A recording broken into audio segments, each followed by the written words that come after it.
हैं कि बलि पहले हमारा रजिस्ट्री पट्टा करो, संकल्प करो विधिवत कि मैं आपको 3 पग जमीन दे रहा हूँ। वस्तु संकल्प करके आप लीजिए। और कैसे संकल्प करिए? ब्राह्मण रूपाय वामनाय इमां त्रीणि पदानि पृथिवी अहं संप्रददेय। विधिवत संकल्प करो। बलि बोला महाराज 3 पग क्या संकल्प करें, आप थोड़ा ज्यादा कर लो।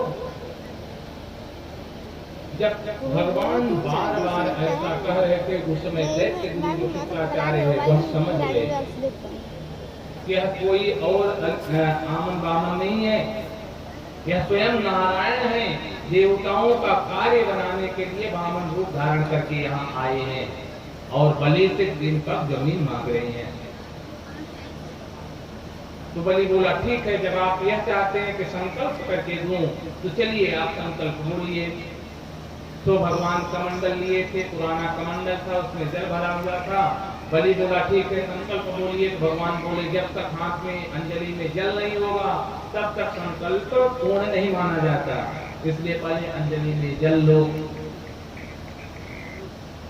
दैत्य गुरु शुक्राचार्य बलि से कहते हैं कि बलि सावधान, ये वामन नहीं है, सीधे 56 है, संकल्प मत करना, बर्बाद हो जाओगे। बलि बोला अब बलि बोल दिया है तो दान करेगा ही, चाहे सर्वस्व चला जाए। बलि हाथ में जल लेने दिया तो शुक्राचार्य छोटा सा सूक्ष्म रूप बना करके कमंडल के अग्रभाग में बैठ गए कि जब हाथ में जल नहीं आएगा तो संकल्प पूर्ण ही नहीं माना जाएगा। तो भगवान समझ गए कि शुक्राचार्य जो है कमंडल को वहां जाकर के अवरुद्ध कर दिए। तो एक पुष्प को उठाए और कमंडल के जहाँ से जल गिराना था वहां खुद से थोड़ा सा हिला दिए। तो शुक्राचार्य जी का एक आंख नमो गोविंदाय हो गया। जल आया, भगवान संकल्प कराए और जैसे ही संकल्प हुआ है तो जो वामन भगवान थे, जो दैत्य गुरु शुक्राचार्य बोले थे कि वामन में 56 है, तो मेरे आज गोविंद ने विराट स्वरूप धारण कर लिया, एकदम विराट शरीर धारण कर लिया। बोले भक्तवत्सल भगवान की जय हो।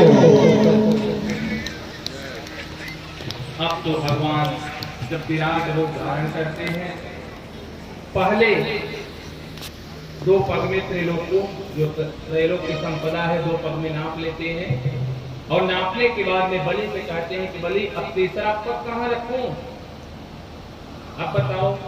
तो बलि कहता है प्रभु जो दान करता है वह बड़ा होता है, दानी बड़ा होता है कि उसका जो धन है वह बड़ा होता है।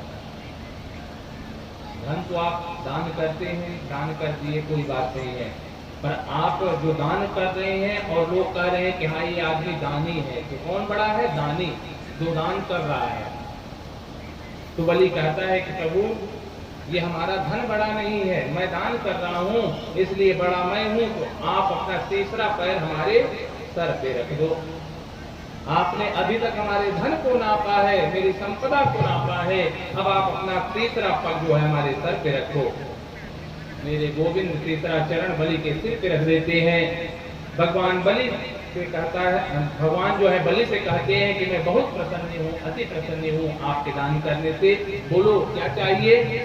तुमको रहने के लिए मैं सुतल लोक दे रहा हूँ, जाओ आज से आप वहां के राजा बन जाओ। बोले भागवत भगवान की जय। भगवान बलि को सुतल लोक दे देते हैं रहने के लिए और कहते हैं एक वरदान और मांगो, आपको वरदान देना चाहता हूँ।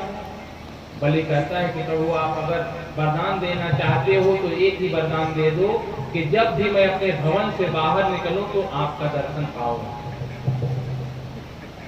कितना सुंदर वरदान मांगा है। अब भगवान कहीं हिल नहीं सकते, पता नहीं बलि कब निकलेगा और उसको दर्शन देना है, तो भगवान भी बलि के द्वारपाल बन गए। पता नहीं कब बलि बाहर निकले और दर्शन देना पड़े, तो भगवान बलि के यहाँ जाकर के द्वारपाल बनना पड़ा। अब माता लक्ष्मी को पता चला कि मेरे पति देव तो वहां जाकर के बलि को दर्शन देने के लिए खड़े हो गए हैं, तो आज वाहन बन करके बलि के पास आती है और उनको एक धागा बांधती है। एन बद्धो बलि राजा दानवेंद्रो महाव्रतेन ताम प्रबंधम रक्षे भांचल भांचल। और जब बहन भाई के कलाई पे वो धागा बांधती है, राखी बांधती है, तो भाई कुछ न कुछ बहन को उपहार देता है। बलि बोला, बहन क्या चाहिए मांगो।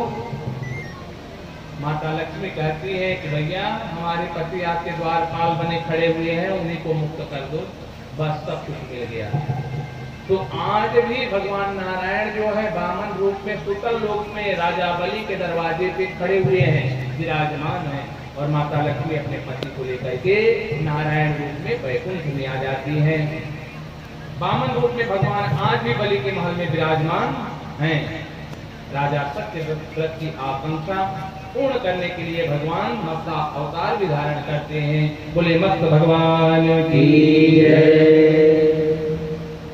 अब भगवान सुखदेव जो है मेरे गोविंद के सूर्य वंश का वर्णन सुनाना चाहते हैं। सुखदेव जी कहते हैं,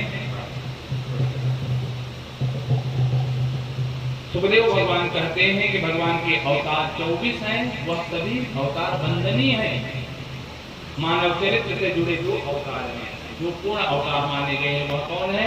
एक मेरे गोविंद के रामा अवतार और एक कृष्ण अवतार। राम कृष्ण 2 एक हैं, अंतर नहीं निमेष, इनके नयन चपल हैं, इनके नयन गंभीर हैं, इनकी चपल विशेष। हमारे राघवेंद्र सरकार जिस वंश में जन्म लिए उसको क्या कहते हैं? सूर्य वंश। और उसका आगे का वर्णन करते हैं सुखदेव भगवान के सूर्य वंश में नारायण के पुत्र ब्रह्मा, ब्रह्मा के पुत्र मरीचि और उनके पुत्र कश्यप, कश्यप के पुत्र सूर्य जिनका नाम हुआ विवस्वान। फिर उनके पुत्र हुए वैवस्वत मनु, इनके 10 पुत्र हुए सूर्य वंश में प्रतापी, राजा हुए नाभक, उनके पुत्र हुए नाभक, इनके पुत्र हुए अम्बरीश, अम्बरीश महाभागा। इन्हीं सूर्य वंश में मेरे राघवेंद्र सरकार के वंश में अम्बरीश महाराज हुए और एक भगवान के अनन्य भक्त हुए। यह महाराज क्या करते थे? एकादशी का व्रत किया करते थे और एकादशी का व्रत करने के बाद में द्वादशी के दिन द्वादशी तिथि रहने तक ही पारण किया करते थे, लेकिन उसी समय में किसी ब्राह्मण को जिमाने के बाद ही पारण करते थे। जो एकादशी का व्रत रखते हैं द्वादशी में पारण करना जरूरी होता है, नहीं तो त्रयोदशी लग गई तो फिर पारण नहीं करना चाहिए। यह एकादशी व्रत का नियम होता है। एकादशी व्रत तो सब कोई रख लेते हैं, तिथि देखते हैं, त्रयोदशी आ गई कि चतुर्दशी आ गई, व्रत करने के बाद में पारण कर लिए। लेकिन हमारे राजा अम्बरीश कहते हैं एकादशी का व्रत करते हैं, द्वादशी को ब्राह्मण जिमाने के बाद ही व्रत का पारण करते हैं, व्रत को तोड़ते हैं और द्वादशी में ही त्रयोदशी नहीं लगने देते। तो एक बार क्या हुआ कि राजा अम्बरीश इतने बड़े भक्त थे कि भगवान को भोग के लिए स्वयं चक्की में आटा पीसते थे, भोग बनाते थे अपने हाथ से और भगवान को भोग अर्पण किया करते थे। एक बार क्या हुआ कि राजा